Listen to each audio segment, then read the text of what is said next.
DCGB! Ano nasa Iskaramusa na sa DCGB! Escaramuza, istorya sa kakanan, mano-mano sana. Marina, intra na sa Escaramuza.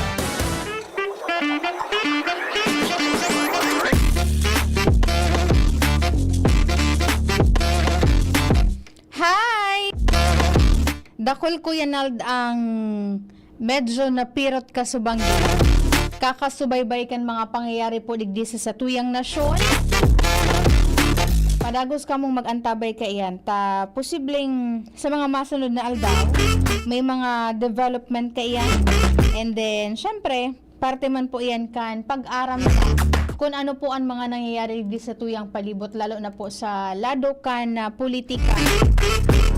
And kanya-kanya ng mga opinion, and then mga side comments an ipigpapahayag, and then diretsyon nindo yan.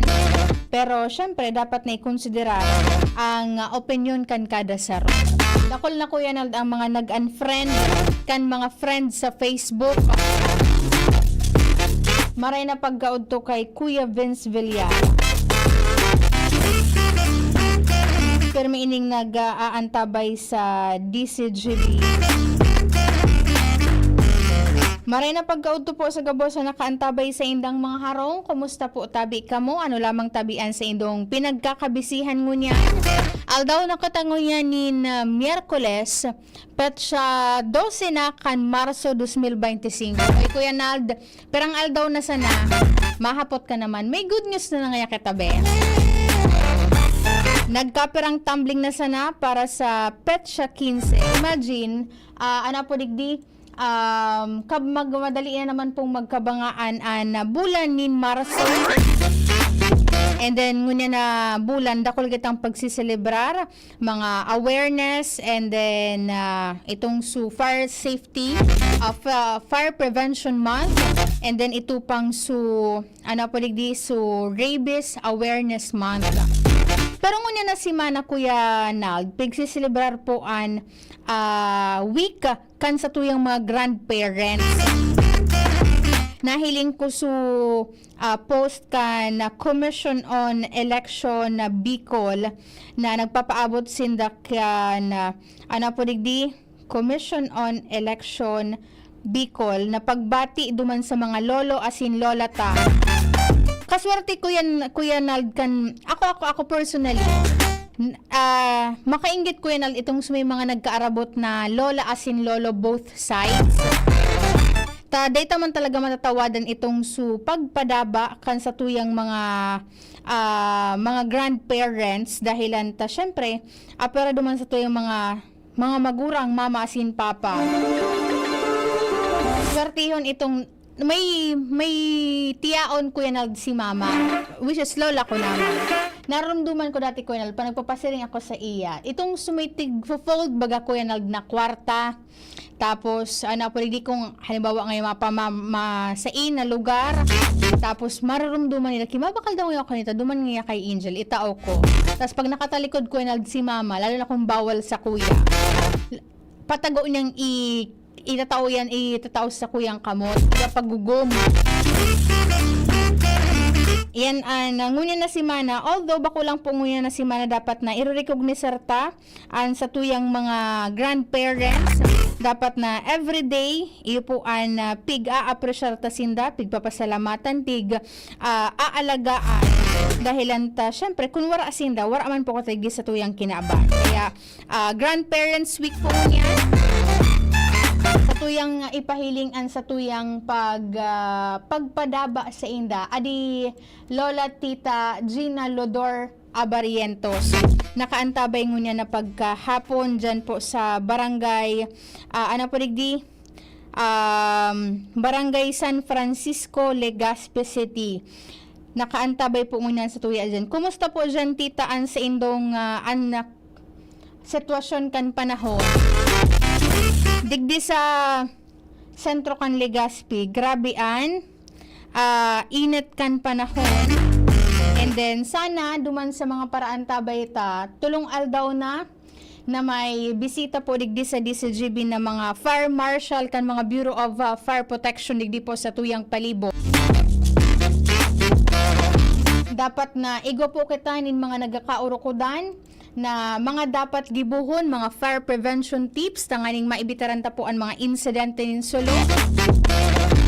Kaso bago hali digdi si Sir na Uyarde, ang acting City Fire Marshal po kan BF Legaspi. And then sabi niya, ano po digdi? Sabi ni Kuya Nalsob na naman nga katabi. Ano po digdi? Day pa nga na ako na iinundagan. Ang mga ugali kay ni sa kuya pa talaga, maarampang pa talaga sa kuya na nag-uurongit. Ano po digdi? Dakol na mga insidente, pero ang good news dahilan ta nagbaba po ang insidente nin sulo digdi sa syudad kan Legazpi. Hali sa 48 cases kan taon 2023, nagbaba ini sa 40 kaso kan 2024, and then ngunyan na primerong 2 bulan kan taon 2025 nasa 10 tabi ang nairehistrong sulo. And sana sa mga maabot na aldaw, wala naman po ni na mga nangyayari o mangyayari pang mga sulo. Kung kita po bilang mga individual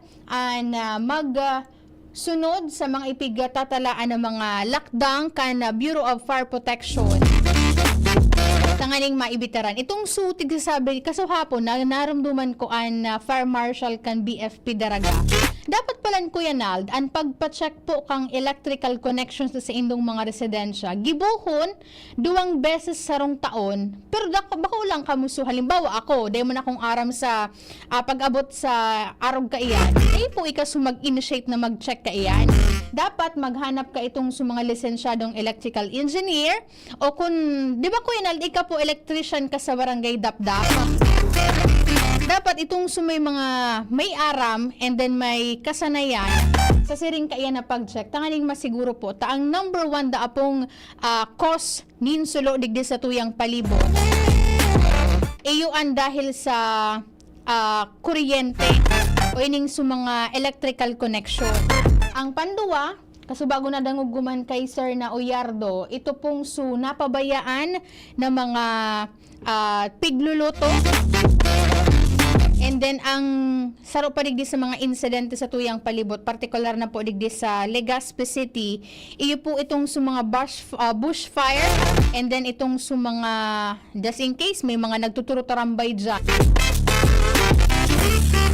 Ang naramdaman ko kaan Kuya Nal, dyan sa may parte ka na barangay Puro, Kansaro, haloy-haloy na, nataranta su BF Legaspi. Tamay sarong porosyon duman ko na sa medyo puro-puro ng puro ng parte kan barangay Puro. May nagkalayong maawot. And then ang tigihiling ninda na rason itong posibleng may mga nagtarambay duman, may nagyosi-yosi. Tapos upos Kuya Nal, dayman bagay itong pinundo mo na bago itapok.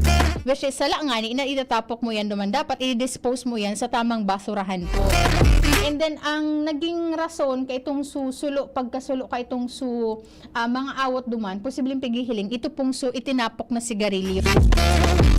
And then saro pa sa mga maigpit dyan na ipinagbabawal itong pagsulo bagakan na mga tuyong dahon sa mga residensya. Halimbawa Kuya Nald, apera sa tigbabawal iyan kan Department of Environment and Natural Resources o DNR. Malay mo Kuya Nald, ngunit na panahon, medyo raging ang term kaanduman ko na sa kagbakong, raging ngaya sa mga dahon, sa mga awot na nasa palibot, madali po tabi inadukutan. And then, ang saro pa sa mga pigihiling na rason, ito talagang sobrang init, na kusa na po talagang nagkakalayo sa tuyang palibot. Kaya, importante na marhay na igwa po kita nin mga contact numbers kan mga ahensya kan gobyerno, mga opisina na dapat apong apudan just in case na minahihiling kitang posibleng nagpapuon pa sa napuan sulo dyan sa indong lugar. Kaso bagong before magali sila Sir Gary Santander, may itig daw sa kuyang papel na nakabugtak po duman su mga fire station, substation po digdi sa syudad kan Legazpi.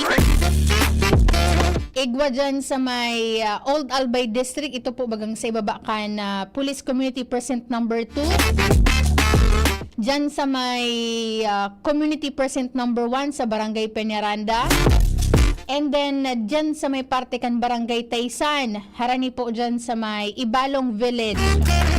And then, syempre, sulig sa indang central office sa Barangay Dapdap, Legazpi City. Importante yan na igo po kita nin mga magakanigong contact numbers. And then, ito pa, susaro pa sa pigasabi ni Sir na Oyardo itong Su 911. Ako, Kuya Nald, pon pa kan college ako, igo ako permiki mga contact numbers kaya ng mga opisinang iyan. Dahil halimbawa, pag mauli ako dyan sa southern part ng Legazpi, may mga pagkakataon na nakaka-encounter ako dyan may naaagihan akong mga road crash. Nag-i-initiate ako kan Kuenald na apodan Su 911 just in case may nainot ng nag-upload. Syempre, mas makakatabang man gara na i-follow up mo. Talalo na kung mga involved. Iyo po tabian, grabe susinapar na susinapar na tama. And then, ang pagiramdum maganinda duman, pag may mga sering ka na mga insidente, lalo na po konsulo, po digdi, day po na tabi pag inuton na mag-post, mag-live, o mag-ano pa man na sa mga social media. Inuton po tabi ninduan pag-upload sa mga magakanigong opisina, tanganing marespondihan po tulos iya. Kaso bago may tigtitaram si Sir na Oyardo na minutes na piga-achieve ninda, although achievable man digdi sa syudad kang Legazpi, na dapat nga after the call, arog ka itong given itong oras na ito, minutos na ito, dapat po makapag-responde sila. Depende na lang sa distansya man. Halimbawa, Kuya Nald, isipon mo mananggad ko, Enald, kung hali pa digdi sa central office kan BFP, tapos ang sulo na nangyari dyan sa southern part ng Legazpi, ito man talaga basta-bastang makakapag-responde. Kaya, importanteng marhayman itong mga ipigbubusol nindang Oplan Ligtas na Pamayanan. Itong mga barangay nagkakaigo po ni FAR community so auxiliary group kung saan po pagpapairaron po yan sa magkakanigong ensayo as in training kan mga dapat nagibuhon bilang sindaman ang frontliners katuwang po kan BFP namantang nasa biyahe itong sa mga bombero tang maresponde. Sinda na po ang magkakaigwanin mga inisyatibo na mapugulan po ang sulo dyan sa indong lugar. Dapat igo kayan mga grupo sa mga buro barangay. Tanganing maibitaran ta po itong mas dakula na danyos nin solo po, and then malikayan taman na may buhay na masasayang dahilan nga ni po dyan sa mga pangyayari po nin solo. And then kasubago dapat ang tandaan na fire prevention po o ining awareness, ining pag-obserbar, pag-iingat kontra po sa solo. Anday lang dapat tigagibo sa bulan nin Marso kung kaya dapat na oral daw isabuhay ta itong mga fire prevention tips dahilan ta wala man kipigpipili na oras, wala kipigpipili na sitwasyon o estado sa buhay ang mga seringka na mga pangyayari. Kaya dapat po perma kitang preparado sa anuman na sitwasyon ligdi po sa satuyang palibot. Maray na pag-go-to kay Ma'am Lizabeth. Sabi na maray na pag-go-to Miss Angel watching from Binugsakan kan Ginubatan Albay. And then kay Ate B Rodriguez sa Flora. Ate B, maray na pagka-uto po sa imo. And then sa Familia Flora dyan po sa Barangay Sagpon, Candaraga Albay. Belated happy birthday kay Ate Chin. Salamat sa pagbisita kasuhapon digdi sa kuya. Nag-abala pa po kamo Ate B. And then si Kuya Nems nagsimba sin nakasuhapon dyan sa may parte kan anapoligdi kan Old Albay District. Tapos nagdiretso sinaligdi sa tuyang opisina. Ogmahon Ate B susaro katawo. Sabi na, buway da Ate B, hindi circle, I mean, bako, so nang kasanayan bagakan mga aki na, circle na dona, why da ito ta, round.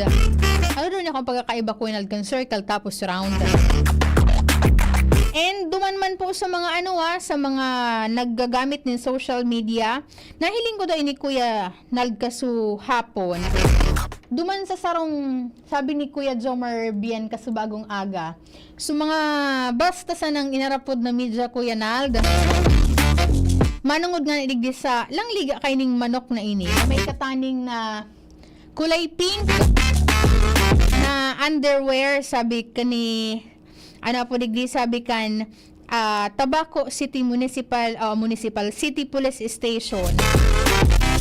Wara po nin katotohanan itong naglalakop na mga post sa social media, manungod po digdi sa sabing manok na pig rape. Imagine Kuya na.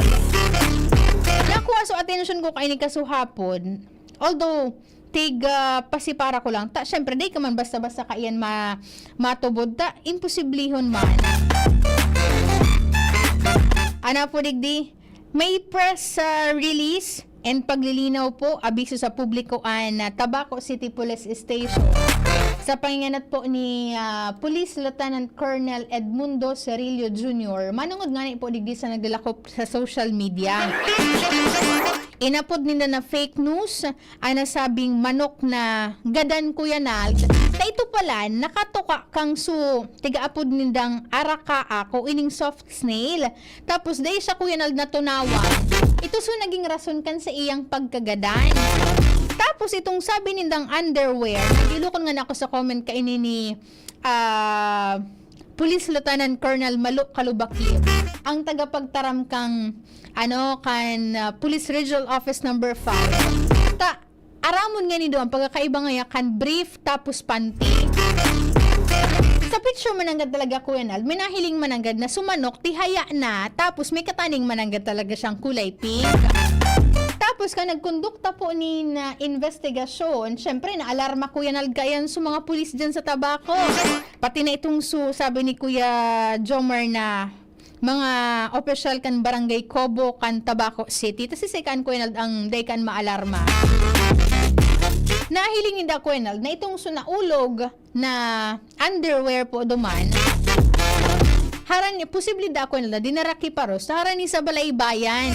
And then, upon checking, duman sa sitwasyon kan manok, wala man danin lugad o anong laceration, pati danyos sa may lubutan na parte kan manok, na indikasyon ngayon na ito ngayon ang pig rape. Kaya ngayon, duman sa mga nagpapalakop kaiyan, tandaan po ngayon tabi nindo na igwang ngayanin magkakanigong padusa na pwede po kamong kahampangon. Baka una Kuya Nald about duman sa puting van na naglilibot para magkuanin aki ngunan ang naglalakop sa social media. Bata Kuya Nald, original post kay itong kay itong picture kang manok, nagtig-take down niya na. Pero itong sarong outlet dyan sa may outlet sa Facebook, dahil niya pati take down, at the same time, nakagather na po ininin na ribu-ribong shares, comments, and reaction na nagdadara po nin takot, and then syempre naalarma sa publiko na makakabasa ka ito. Kaya ang patanid po kan Tabaco City Police Station, 18 hours ago ining pig post ninda na dumanda po sa mga social media users ibitaran po tabi ang pagpalakop nin mga bako konfirmadong informasyon asin ladawan na nagdadara po nin takot asin kalibungan sa komunidad. Iyan ang abiso hali po sa Tabaco City Police Station. Pati nga ni Kuya Nald, best friend ko duman, napakomment na may tig-mention niya sa husband niya na iningi niya pigi istorya ko nga sa imo. And then, yun na nga nito, upon checking, and then maraysa na naging makaskas man naging aksyon, and then pag responde kay ining mga personalized kan Tabaco City Police Station sa siring na sitwasyon. And then tulos po sila nagkondukta ng investigasyon and napatunayan na bako po tabi totoo iya. Kaya baga duman sa mga nagagamit ng social media, saro iyan sa mga patanid kan DCGB na panag-share po kamunin po nin ano man na informasyon mga pangyayari po dyan sa palibot. See to it na iyan po ang hali sa mga reliable sources. And then kung day man sa nakamusure, day na po yung pag-share. Maray na pagkauto kay sa Lakers. Feeling ko Kuya Nald, suporta, fan ini kan Los Angeles Lakers.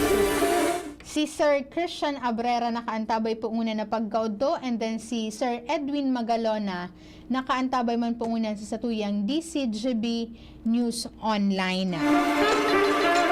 Kay Kuya Chadi Velasco from Legao City, kay Ate Mariel, kay Sir Francis Yasol, kay Jace, very supportive naman si Jace. Maray na pagkauto dyan. Harayon ka Jace, ade, sa OKFM. And then sa iba pa pong nakaantabay nyo na pagkaudto. Dito sana kuya na ang nahihiling ko diding reaction. Pero may nahiling akong 12 na nag-react sa satuyang Facebook live nyo na pagkahapon. Para po sa mga informasyon and mga pangyari di sa palibot. Para gusto po indong i-follow, i-share, as in i-like ang samuyang official Facebook page. Ang DCGB News Online. And then syempre, pwede man po kayo nung antabayan sa samuyang YouTube channel. And then syempre duman sa tradisyonal na radyo 729 kHz sa Berican kan sa indong pong mga radyo dyan po sa indong mga residensya. Grabe po ang init kang palibot. Magpasiguro po tabi ka muni na tubig, pamandong, payo. Ang aning maibitaran ta itong mga helang na pwedeng makua. Ngunan po na grabe po ang init kan panahon. Sa mga biyaheros, ingat-ingat lang po tabi ka. Balo nin halawig na pasensya. Tanganing maibitaran ta itong mga road range na nangyayari po digdi sa tuyang palibot, and then safe man kitang makaabot duman sa satuyang mga destinasyon. Maray na pagkauto kay Kuya Jerel Aranya. And then sa Familia Aranya dyan po sa Lacandula Drive, Gugon, Legazpi City. Sa kuyang kapartner sa Lado Technical si Kuya Ronald Baldo. Sa IT niya po dyan si Jerome Nico Martinez, as in ang mga interns hali sa Cut College. Ako po tabi sa nung nakaibahan ko na pagkaudto. Ako po si Angel Mustaza. Bye-bye. Tuhod, siko, baywa, aray! Pag laging pasan ang sakit sa kasukasuan, sign na yan ng arthritis o joint